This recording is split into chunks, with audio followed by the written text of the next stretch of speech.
За 3 сарын 9-ний юу хэлж байна. Вебинар маань өгөх хэлж байна. Тэгээд Мартин 8-ны минь тэнд их хүмүүс орж ирсэн бол тэгээд өнөөдөр юуны талаар ярилцах вэ гэхээр сүүлийн үед болж байгаа макро мэдээний талаар ярилцсан. Тэр энэ удаагийн дугаар юугаар ондоо хаа гэхээр ямар нэгэн хувьцаа болон криптогийн арилжааны санал энэ төр байхгүй. Тэгэхээр хоёр тасаад бичихгүйгээр шууд нэг удаа бичээл тэгээд бүгдээрээ ерөнхийдөө нээлттэйгээр YouTube дээр орно. Тэгээд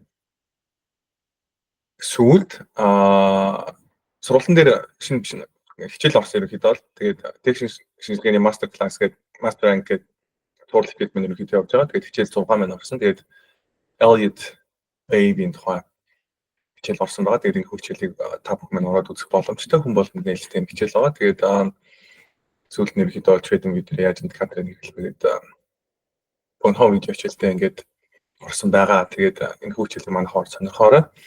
Сургалтын доменийг солиод инх manal.com болгоцсон. Тэгээ миний Twitter-ийн юзернэйтэй адилхан байгаа. Тэгээд отоохондоо яг ямар домен хөдлөд авах мэдгүй. Тэгээд өөрхөн зөв Twitter-ийн юзернэйг болгоцсон. Яг тийм байна. Тэгээд дараа 7 хоногт болох макро мэдээлэл төр юу гэхээр JOLTS гарна гэж байна. Тэгээд small business-ийн business optimism гарах юм байна. Тэгээд CPI гарна, core CPI гарах нь. Тэгээд initial job claims угаасаа 7 хоног болгоны дөрөвдөөр гардаг тэр гарна. Тэгээд consumer sentiment гарах юм. Тэгээд earning тал дээр болохоор том компаниудаас ерөнхийдөө Oracle байгаа. Тэгээд нөгөө хоёр нь бол нэг тийм чухал шиг компани. Одоо бидний бол дардгүй компаниг чухал гэж хэлж байна. За тэгээд маркет өнгөрсөн 7 хоног тэр ер нь бол уналтайсан. Тэгээд яг энэ чартан дээр юу харуулдаг байгаа гэхээр шар хөндлөн зураас нь болохоор OPEX, тэгээд цэнхэр хөндлөн зураас нь болохоор FOMC, чигнэлийн ягаан зураас нь болохоор option expiration буюу улбар шар нь болохоор WIX expiration аахгүй volatility index чигнэлийн ягаан нь болохоор OPEX буюу option expiration зүгээр яг жирийн хувьцаанууд ерөнхийдөө арилж чаддаг option-ууд ерөнхийдөө expiration гэдэг байгаа. Тэгээд илүү энэ бүдүүн босоо зураас маань болохоор quarterly expiration буюу 3 сарын 31-ний яг удирдлагын хамгийн сүүлийн арилжааны өдрийг ерөнхийдөө харуулж байгаа. Энэ дээр бас дахиад option-ууд бидэж бас харилцаал үздэг. Тэгээд зах зээл маань бас өрмөц сонин хөдөлгөөнүүдийн бас хийдэг тийм өдөр байгаа. Тэгэхээр юу вэ гэхээр бид нэр зах зээл дээр 3 сарын 21 хүртэл боломжтой байх хэрэгтэй гэсэн. Яг л 3 сарын 21 хүртэл бидний хувьд яг нэг уналцтай зах зээл рүү ороод ирсэн учраас яг манай хөрөнгө оруулалтын сургалтын дээр тааж ирсэн дийлрүүд маань өөрөө нэг опшн талаасаа нэг негатив гамматай болсон учраас яг флоу буюу мөнгөний хувьсгал талаасаа зах зээлийг ерөнхийдөө дарамтлагдаг ийм нөхцөл байдал руу орж байгаа. Энээс гарахын тулд юу хэрэгтэй гэдэг вэ гэхээр volatility crush буюу WIX-ийг үштэй огцсон ерөнхийдөө унгаад зах зээл айгуу тийм онцгой сайн хүчтэй өссөн тийм өдөр биднэрт хэрэгтэй байдаг байхгүй. Тэгэхээр тэрийг candlestick chart-аар ярих юм бол одоо юу хэрэгтэй гэхээр биднэрт тийм bullish engulfing хийсэн эсвэл дээшээгээ gap үүсгэж өссөн ч юм уу тийм хүчтэй ерөнхийдөө өсөлттэй өдрөөр орж ирж ерөнхийдөө бол энэ уналт маань эргэж гинэ гэдэг тохиолдол маань орж ирнэ гэсэн үг байгаа. Ямар ч байсан юун дээр бол чартн дээр бол энэ босоо зураасууд маань ийм учиртай байгаа. Миний тэгэхээр ер нь 21 хүртэл болгоомжтой байх хэрэгтэй гэж үзэж байгаа. Тэгээд дараагийн 2-7 хоногийн дотор ерөнхийдөө зах зээл маань цаашдаа bear market эхлэхч бай, эхлэхгүй ч бай, богино хугацаанд ерөнхийдөө local bottom хийх магадлал айгүй өндөртэй. Тэгэхээр уналт маань богино хугацаанд дээр дуусаад айгүй хүчтэй ерөнхийдөө бол өсөлтийг үзүүлэх магадлалтай. Тэгээд айлгуулах хэдүүлээ тэр өсөлтийг байрч чадах юм бол айгүй зүгээр.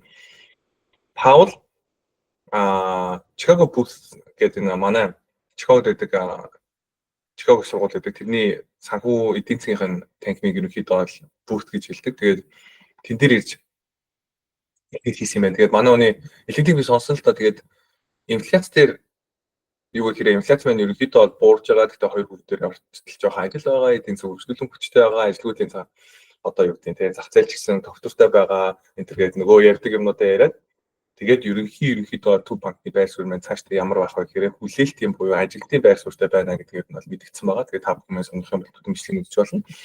Тэгээд макрод гарсан хамгийн том чухал мэдээнүүдийн нэг маань юу байсан бэ гэхээр Америкийн эдийн засгийг цаашдаа өсөлттэй биш ерөнхийдөө бол уналттай одоо агшилттай байх юм байна гэдэг ийм там гарсан байгаа. Тэгээд энэ там маань нэлээд одоо чухал зүйл. Ягаад гэхээр сүүлийн 2 жил зах зээл өсөхдөө дандаа эдийн засгийн хямрал болно гэдэг ахтан л ерөнхийдөө яасан бэ гэхээр нөгөө хямрал нь болохгүйгээр харин эсрэгээр эдийн засаг илүү хүчтэй байж хараад хугацааны зах зээл хүчтэй өссөн бол өнгөрсөн жилээс эхсүүлээд зөв эдийн засгийн хямрал болохгүй юм байна гэдэг яриануд илүүтэйгээр ерөнхийдөө гарч эхлээд эдийн засаг цаашдаа хүчтэй өсөх юм байна, үргэлжлэл нормал байх юм байна гэдэг сентимент хүчтэй болсны дараа одоо эсрэгээрээ зах зээл байна жоохон хүчтэй унаад эхлэнгүүт 5% correction ороод ирэнгүүт юу болж байгаа гэхээр эдийн засгийн хямрал ерөнхийдөө болох гээд байна. Дээрэс нь эдийн засгийн өсөлт маань ерөнхийдөө тааруу байх нэ гэдэг иймэрхүү ерөнхийдөө бол таамгууд гарч ирсэн. Тэгээд мэдээж Трампын засгийн газраас явуулж байгаа татвартай холбоотой, татаастай холбоотой бодлогууд маань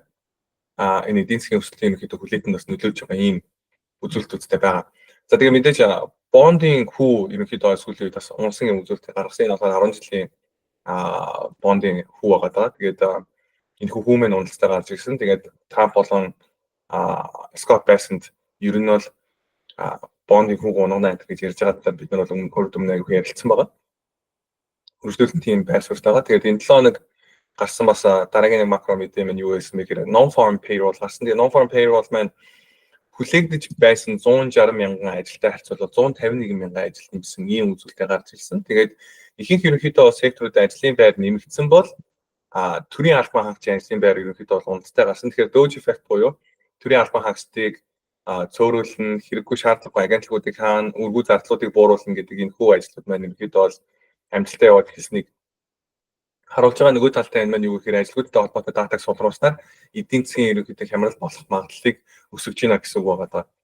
За Герман дэд бүтц болон батлан хамгаалахын зардлыг ерөнхийдөө 500 тэрбум евроор нэмнэ гэдэг ийм мэдээлэл гаргасан. Тэгээд энэ маань юутай холбоотой гэхээр Америк НАТО-гоос гарна гэж нэг иймэрхүү төсөөллүүдийг гаргасан. Гэхдээ одоохондоо яг НАТО-гоос гарах тийм ямар нэгэн сериосны яриа энэ бол байхгүй. Зүгээр нэг тиймэрхүү яриануд бол харьцан явдаг. Дээрээс нь НАТО-гийн ихэнх зардлуудыг Америк гаргадаг. Гэхдээ Оросоос бол Америк айх шаардлага бол бага бидний ягаад гэвэл дадагаа тусаад байгаа учраас хамгийн гол нь Украиныг дэмжиж одоо энэ Евро-Азийн бүсийг илүү аюулгүй байлгах дээр хамгийн их чармаалт гаргаж зардал хөндөг гаргах ёстой орнууд нь бол энэ Европын холбооны орнууд юм а гэдэг байр суурийг бол ерөнхийдөө Трамп ярьдаг. Тэгээд нийт GDP-ийн 2-3% тэнцэх, цаашлаа 5% тэнцэх хэмжээний мөнгийг бид нар батлан хамгаалах дээр зарцуулах хэрэгтэй. Америкийн нэг үнэгүй бид нар ийм даатгалын план одоо энэ хүмүүс нөгөөд байна гэдэг энэ мөртөө байр суурийг ерөнхийдөө бол барьдаг. Тэгээд энэтэй холбоотойгоор энэ шахалтуудаас болоод Герман, Англи, Франц энэ төрөл бүрийн ерөнхийдөө зарлалууд ихэнд одоо зарлалууд хийсэн тэдгээрийн нэг нь болохоор Герман өөрсдийнхөө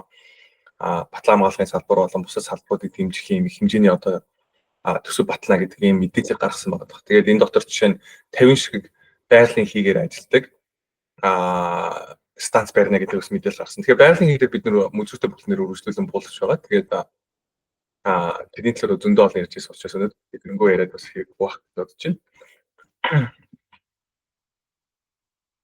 За энэ болохоор шүү дээ. Германы хамгийн том 40 компани нийлүүлсэн индекс баггүй. Тэгээд энэ индексийг DAX гэж ярьдаг. Тэгээд энэ DAX гэж индекс байна. Их мэдээллийн дараа өссөн. Тэгээд он гарснаас хойш ерөнхийдөө DAX индекс байна. Аюу хүчтэй өсөж байгаа. Тэгээд Америкийн хугацааны зах зээлээс мөнгө ерөнхийдөө гарч яваад Европын зах зээл рүү, дээрээс нефтийн зах зээл рүү ерөнхийдөө мөнгө хүрч байна гэж ерөнхийдөө шийдэж үзэж байгаа. Тэгэхээр мэдээж ойлгомжтой байгаа. Тэгвэл Америкийн индекс унаад Европ болон Хятадын индексүүд маань өсөж байна гэдэг чинь угаасаа тийшээ мөнгө урж байна гэсэн үг байгаа. Тэгэхээр энэ дээр бол нормал байхгүй. Ямар ч гэсэн одоогийн байдлаар бол ийм төр зургууд харагдаж байна. За Герман дээр зах зээл мэдээж одоогийн байдлаар бол энэ хямралан дууссан буулгаш бол одоо юу гэдэг цаашдаа бол ингээд сэргээд явах юм байна гэдэг ийм сентименттэй болоод зах зээл маань буулгаш болж байгаа бол үргэлжлүүлэн нөгөө Германд байгаа гол асуудал маань юу гэхээр Nord Stream пайплайныг устгаснаас хойш Украин Оросын дайн хийснээс хойш Германы эрчим хүчний зардал ерөөсөө маш өндөр болсон. Тэгээд эдгээр байгалийн хийгээр ажилладаг, нүүрсээр ажилладаг бүх плантуудаа хаагаад сэргээгдэх эрчим хүч хэрэглэлийн төр гэдэг ийм буруу бодлого явуулснаасаа болоод эрчим хүчнийхээ зардлыг огцон өсгөцсөн 4-5 дахин өсгөцсөн ийм сонин зүйл хийсэн орн байгаа байхгүй. Тэгээд үргэлжлүүлэн ерөнхийдөө бол энэ зардал маань өндөр байгаа даа. Тийм учраас яг дэлхийн талбар дээр яг энэ үйлдвэрлэлийнхаа чиглэлээр үргэлжлүүлэн одоо юу гэдэг хүчтэйсэн өсөлтөж байхад нэлээд хэцүү. Яг тэр хацтаас одоо чинь цахилгаан машинуудыг маш хямдхан хийж байгаа бол Германд өөрөө үйлдвэрлэл талаас хүний нөөц талаас айгүй зардал өндөртэй орно учраас илүү хямдхан машин хийгээд явах одоо чинь төвхтэй байна гэсэн үг байгаа даа. Тэгэхээр хэдэн тэрбум ийш тийшээ цацлаа гэдэг одоо чинь юу гэдэг Герман тааштай өргөжлүүлээд өсөд ингэж хэлэхэд бас их төвхтэй.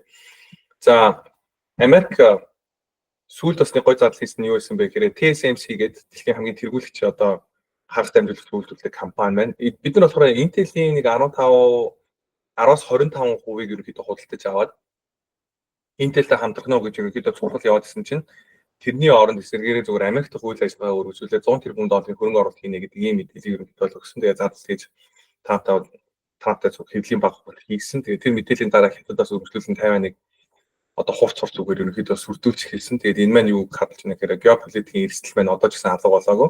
Тэгээд Трамп мэдээж гарч ирээд дайнуудыг дуусгах гэж оролцож байгаа. Гэхдээ нөгөө талдаа юу байгаа гэхээр дайн дуусгах сонирхол байхгүй тийм нөхдүүд бас ерөнхийдөө уус орнод бүрнүүд байна. Одоо жишээ нь Зеленский гэх мэтлийн хүмүүс байна гэдгийг бол хэвлээ харж болох боломжтой одоо. За бүх мэдээлэл маань юу вэ гэхээр дандаа тийм бас муу мэдээ бол байгаагүй. Тэгээд мэдээж 2 сарын сүүлээр гарсан 3 сарын ихээр гарсан мэдээлэл маань юу гэсэн бэ гэхээр Republic намын Конгресст 4.5 тэрлэн доллар дараагийн 10 жил хэмнэх татварын хөнгөлөлтийн ерөнхийдөө бол хууль батлая гэдэг ийм саналыг бол тавьсан. Тэгээд энэ маань батлагдах үгүй бол мэдэхгүй байна. Ямар ч гэсэн иймэрхүү саналууд бас явж байгаа. Тэгэхээр энэ маань хэрвээ батлагдаад явчих юм бол эдийн засгт бас сайн мэдээнүүд байх боломжтой. За JP Morgan Chase гэдэг Америкийн хамгийн том банкны CEO Chairman хоёрын хамт хийдэг үлээ Султан CEO-гийн хийдэг ямар ч гэсэн Jamie Dimon гэх хүн байдаг.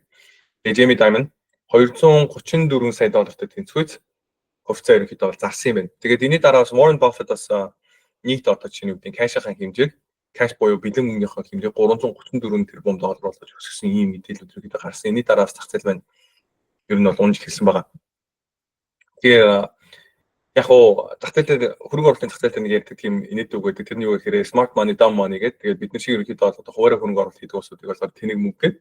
Тэгээд яг institutional investor-ууд ерөнхийдөө мэдээ сайтай хүмүүс ерөнхийдөө smart money гэж ярьдаг. Тэгээд smart money маань зах зээлээс мөнгөө татаад хийсэн байна гэдгийг яг харуулсан мэдээлүүд нэг юм байна гэж харж болно. Тэгээд мэдээж Warren Buffett-ийн хувьд бол кэшийн хэмжээг ихсгээд бол нийлээ олон жил болж байгаа. Тэгээд сүүлийн 1 жил бол нэлээд эрчимтэй ерөнхийдөө өсөснийг бол эндээс харж болно. Тэгээд Apple-ийн хувьцаанаас тэгээд Bank of America-ийн хувьцаанаас гэх мэт ерөнхийдөө хэмжээний хувьцаануудыг бол заасан. Тэгээд иймэрхүү мэдээлэл бас байсан сонирхолтой байж магадгүй бодоод орсон. Тэгээд Трамп яг recession-тэй холбоотой асуултуудыг ерөнхийдөө хүмүүс Трампаас бас ингээд асууж эхэлсэн байгаа. Ягаад тэгэхээр зах зээл унж эхэлснээс болоод тарифтай холбоотой асуудлуудыг ярьснаас болоод stock market унангууд хүмүүс тэрийг юу гэж хүлээж байгаа вэ гэхээр ерөөсөө энэ тарифтай холбоотой асуудал чинь эдийн засгт одоо сөрөг нөлөөтэй юм байна гэдэг ийм аргументыг гаргаж ирсэн. Нэг талаараа бол үнэн ягаад тэгэхээр тарифаас болоод хувьцааны ханш унах юм бол хүмүүсийн хөрөнгөд нөлөөлөх боломжтой. Тэрийг англиар юу гэж ярьдаг вэ гэхээр бид нар wealth effect гэж ярьдаг байгаа.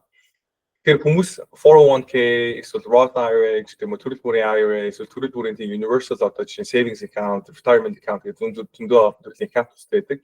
Тэгээд цаалт нь индекс авсан байх, бүтээж авсан байх нөгөө индексийн чинь цаана угсах хувьцаа байдаг учраас Америкийн хөрөнгөний зах зээл маань Америкт нийт амьдарч байгаа хүмүүсийн ерөөсөө тэтгэврийн одоо сантай болсон тэтгэврийн мөнгөтэй ерөөсөө ягт холбоотой байж идэг.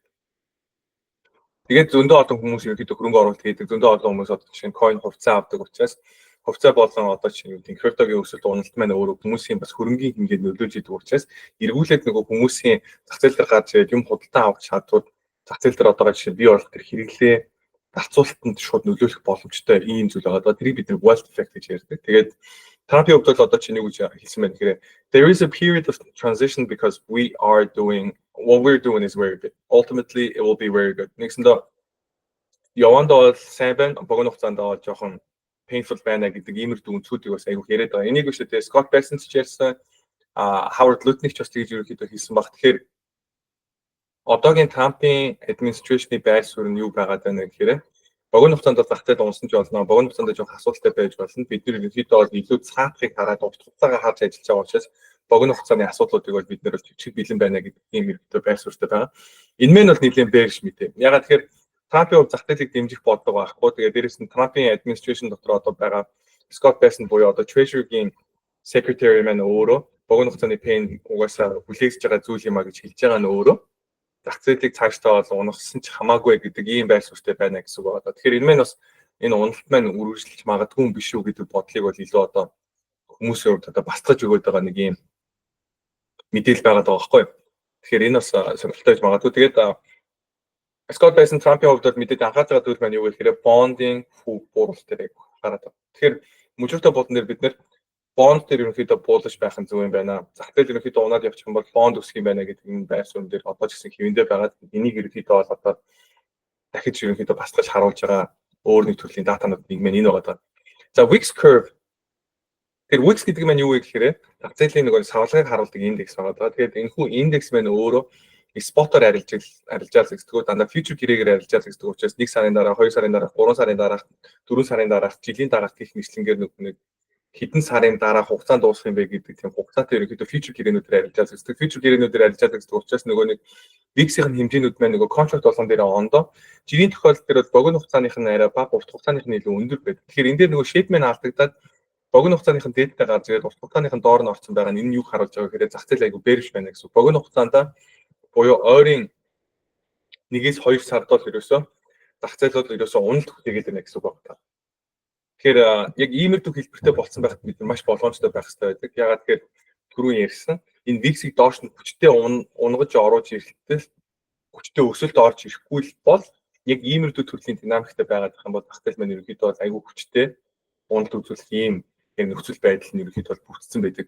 Тэгэхээр юу гэхээр зах зээл маань айгүй тийм өсөлттэй байгаад Wix-ийн curve маань өөрөө зүгээр байгаад оошин зах зээл маань айгүй эрүүл байгаад мөнгөний flow маань амар эрүүл байх юм бол зах зээл дээр муу мэдээ гарч ирсэн ч зах зээл ундаггүй.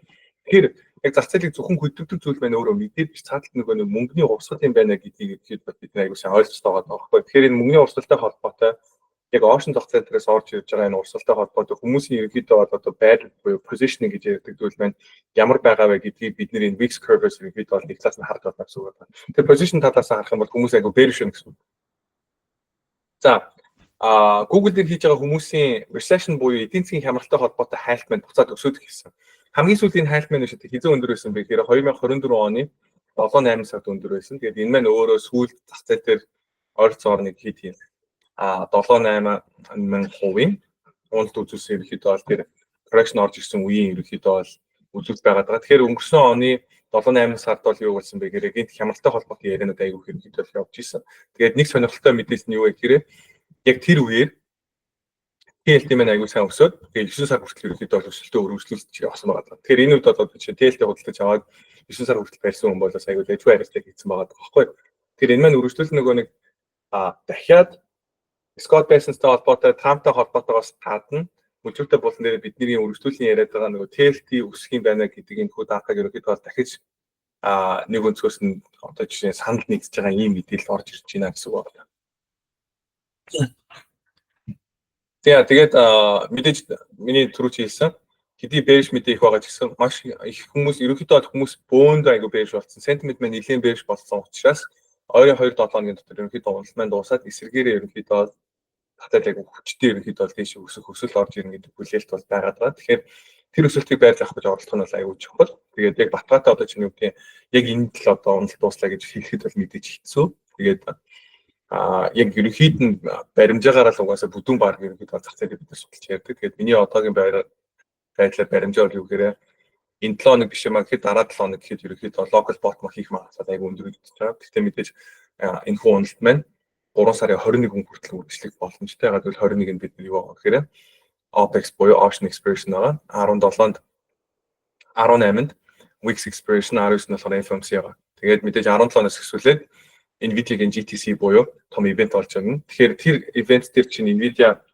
маш инновацлог шинэ төрлийн AI-тай холбоотой бүтээгдэхүүн санал болгох юм бол зах зээл байна буцаад AI-тай холбоотой буюу хиймэл оюутантай холбоотой хугацаанд дээр буулж болж орж ирээд тэгэнгүүт нөгөө flow буюу мөнгөний урсгал байна засраад Wix өөрөө унж crush болж орж ирээд тэгээд зах зээл байна өсөж явах боломжтой. Тэгэхээр бид нөгөө уналт дуусж байгааг айгүй олон төрлөөр ерөөдөө харж байна. Тэгээд хамгийн одоо ойлгомжтой бөгөөд илт ерөөдөө мэддэг хөдөлгөөн байна юу гэхээр Wix огцон унж явж байгаа. Яг л одоогийн байдлаар Wix маань өөрөө 20 дээр гарч ирчээд байгаа. 20 дээр байгаад юм бол зах зээл ерөөдөө өргөдөл унаад байна л гэсэн үг байна.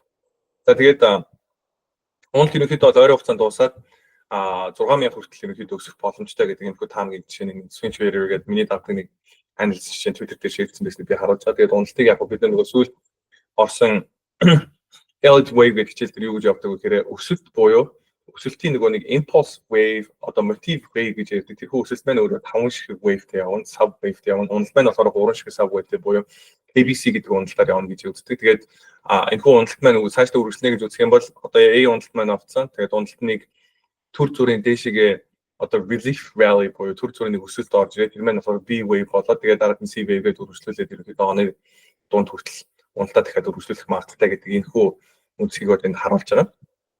Тэгэд бол одоос үнэтэй санагдаж байгаа. Тэгээд бас өөр нэг санагдаж байгаа юм юу вэ гэхээр магадгүй заяа. Маркет онгохоос өмнө pre-market дээр gap-тэй доор унаад нэгсээ pre-market дээр буюу маркет онгохоос өмнө future зах зээл дээр татаж маань өөрөө унаад айгу хүчтэй унж орж ирээд тэгээд нэг өдөр нэг уналттай байх юм бол тэр маань өөрөө магадгүй bottom байх магадaltaй. Ягаад гэвэл тэрхий одоо нэг хэтрүүлж унсан өдөр чинь өөрөө магадгүй bottom байх магадлал өндөртэй байдаг байхгүй. Тэгэхээр тэр талаас саад болно. Тэгэхээр өөр бас уналтыг ерөнхийдөө бол таамаглах уналтыг нэ уналт дуусхийг таамаглах, дараагийн өсөлт их хийж болохыг хэдүүлээ таамаглах бас нэг гоё индикатор маань юу гэж болох вэ гэхээр хэдүүлээ Nasdaq-ийн volatility index маань өөрөө ерөнхийдөө иймэрдүү өсөлтийн channel дотор орсон байгаа байхгүй. Тэгэхээр энэ channel-аас ерөнхийдөө задрахыг хүлээх хэрэгтэй. Тэгэхээр хаашаа доошо задрах уу, дээшээ задрах уу? Доошо задарсан, дээшээ задарсан тэр задарсан өдөр маань өөрөө уналт ерөнхийдөө дуусч байгаа өдөр байх магадлал байгаа даа. Өмнөх өдрүүдээр та бүхэн ингээд өөрсдөө зураг жишээ чартыг хараад явсан ч болно. Энэ хүү volatility index-ийн ticker symbol болохоор VXN байгаа шүү. За крипто дээр Bank of America stablecoin гаргана гэдэг мэдээлэл гаргасан. Тэгээд энэ бас айгүй хөрхөн мэдээлэлсэн. Юу гэхээр банкнууд байна өөр крипто хэрэглэж хийж байна гэдгийг харуулж байгаа. Тэгээд энэ бол тэгж урт хугацаанд бол мэдээж болж мэдээ. Гэхдээ крипто зах зээл дээр хамгийн bearish зүйл маань юу гэхээр биткойн байна. Nasdaq-тай харьцах хавцаан дээр ерөнхийдөө бол энэ саппорт авсан. Биткойны ханш дээр бол энэ саппорт маань яг энэ чарт маань нэлийн төстэй яг биткойныхны өөрийн чарттай нэлийн төстэй 92,000 дээр ерөнхийдөө бол биткойноос юу гарчаад байгаа. Саппорт ерөнхийдөө гарчаад байгаа. Тэгэхээр энд ерөнхийдөө бол техникли буцаж энэ шар зураас энэ дээр гарч ирэхгүй бол крипто зах зээл маань жоохон юм уналттай байх магадлал өндөртэй байгааг бол эндээс бол харуулад байгаа. Тэгээд үргэлжлүүлийн ерөнхийдөө TLT дээр bullish байх бас нэг сонирхолтой мэдээлэл нь юу вэ гэхээр Trueflation гэж байдаг. Тэгээд энэ Trueflation маань хэдэн мянган бүтээгдэхүүн гэлээ 200 мянган бүтээгдэхүүн ч үлээ маш олон бүтээгдэхүүнүүдийн ханшийг ерөнхийдөө бол real time хянаад тэгээд инфляцийг ерөнхийдөө бол хамгаалдаг ийм юу байгаа даа үзүүлэлт байгаа даа. Тэгээд энэ хүү үзүүлэлт маань шүү дээ. Энэ 3 сарын ихээр огцон онцсон.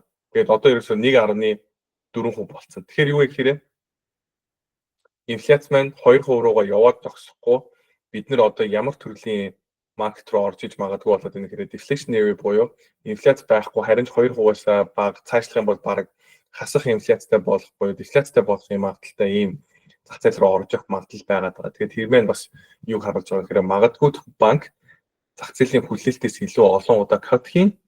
Тэгээд rate байна хүчтэй унана, rate хүчтэй унах юм бол бондын зах зээл байна хүчтэй өснө, бонд өсөх буюу хамгийн урт хугацааны 20-30 жилийн хугацаатай бондуудыг бүгдийг ингээд багцлсан ETF болох TLT ерөнхийдөө өсөх магадлал өндөр юм байна гэдэг энэ хөө мөнхөртэй болон нэрхийн анализ юм дахиж ерөнхийдөө бастгсан юм дата маань Trueflation дээр гарч ирж байгаа. Тэгээд Poly Market дээр 2025 онд Америкт эдийн засгийн хямрал болох магадлал юу вэ гэдгийг 2 сарын 27 буюу энэ сарын төгсгөлөөр ихэд 23 цент буюу 23% магадaltaй гэж үзчихсэн бол одоогийн байдлаар энэ хүү магадлалыг бүр 39% магадaltaй гэж үзэж байна гэсэн. Тэгэхээр хүмүүс нөгөө зах зээл дээр орж иж арилжаач хүртэл 25 онд одоо хямрал болох магадлалыг нэлийн өссөн гэж үзэж байна гэсэн. Тэгэхээр recession талдаа бол хүмүүс айгүй recession гэж ярьж байна гэсэн. Sentiment маань нэлийн bearish болсон байна гэсэн. Тэгэхээр энэ үед бол яг option flow зах зээлийн мөнгөний урсгал талаас харах юм бол бид 3 сарын 21 хүртэл болгоомжтой байх хэрэгтэй. Тэгэхээр зах зээл маань уналцтай байгаа учраас одоо яг юу гэдэг шинжээчнэрч байсан, мэдээж байсан бүх юмнууд маань илүү сөрөг тал руу болоод